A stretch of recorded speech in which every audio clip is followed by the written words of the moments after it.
12 people are dead after a plane carrying skydivers crashed in Missouri, and investigators are now working to figure out exactly what went wrong.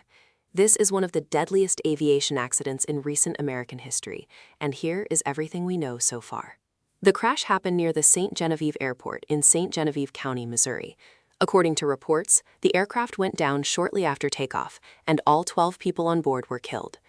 Officials confirmed that the victims were skydivers and crew members associated with a local skydiving operation. The National Transportation Safety Board, known as the NTSB, has launched a full investigation, and federal aviation officials are also involved in the inquiry. Now let's talk about the aircraft itself. Reports indicate the plane was a twin-engine turboprop, commonly used in skydiving operations. These types of aircraft are specifically configured to carry multiple passengers to high altitudes quickly, and they are widely used across the skydiving industry throughout the United States. Investigators say the plane went down in a field not far from the airport, which suggests the crash may have occurred during or very shortly after the aircraft's departure.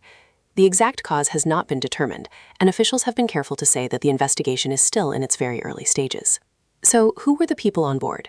That is the question on a lot of people's minds right now. Officials have confirmed that 12 individuals lost their lives, but as of the time this script was written, the identities of the victims had not all been publicly released. Authorities say they are working to notify next of kin before making names public, which is standard practice in situations like this. The skydiving facility involved had been operating in the region, and local community members have been expressing grief and shock online and in local media. Here is something important to understand about skydiving aviation safety in general. The NTSB investigates all civil aviation accidents in the United States, and skydiving-related crashes, while relatively rare, do occur. Aircraft used in skydiving operations are typically older planes that have been modified and maintained specifically for that purpose. These aircraft must meet Federal Aviation Administration regulations, though the specific maintenance history and certification status of this particular plane is something investigators will be looking at very closely. According to aviation safety experts familiar with these types of investigations, mechanical failure, weather conditions, and pilot factors are all standard areas of focus when a crash like this occurs. Let's talk about the response on the ground. Emergency crews from multiple agencies responded to the crash site. Local fire departments, law enforcement, and emergency medical services all arrived at the scene, though sadly, there were no survivors. The area around the crash site was secured, and investigators from the NTSB were dispatched to begin the painstaking process of documenting the wreckage, collecting data from any available recording equipment, and interviewing witnesses who may have seen the plane go down. The NTSB has said that a preliminary report on the crash is expected within a few weeks, which is their standard timeline for initial findings.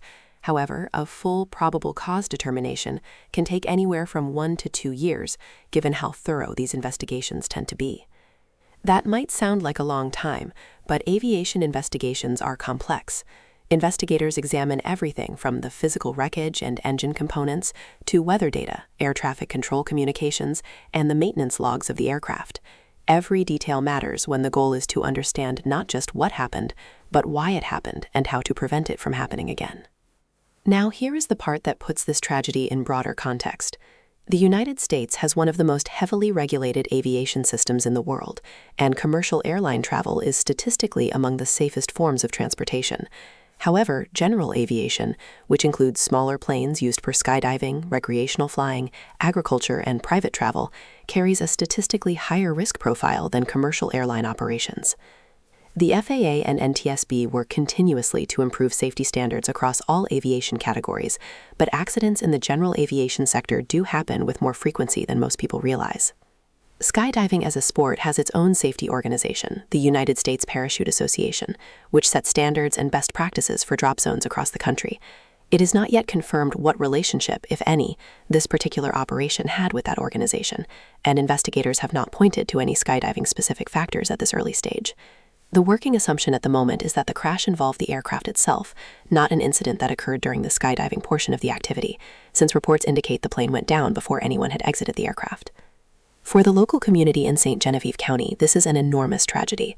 St. Genevieve is a historically significant small town in Missouri, and a loss of 12 lives in a single incident is something that leaves a deep mark on any community that size. Local officials have been asking for the public's patience as investigators do their work and as families are notified. So what should you watch for in the coming days and weeks? First, the NTSB's preliminary report will be the first official window into what investigators believe may have caused the crash. That report typically covers the basic facts, witness accounts, and initial findings from the wreckage examination. Second, watch for the official release of victim identities as families are notified. Third, There may be additional information coming from local law enforcement or the FAA regarding the operational history of the skydiving company and the aircraft involved. And fourth, if any new details emerge about the final moments of the flight, whether from air traffic control recordings, radar data, or eyewitness accounts, those could significantly shape the direction of the investigation.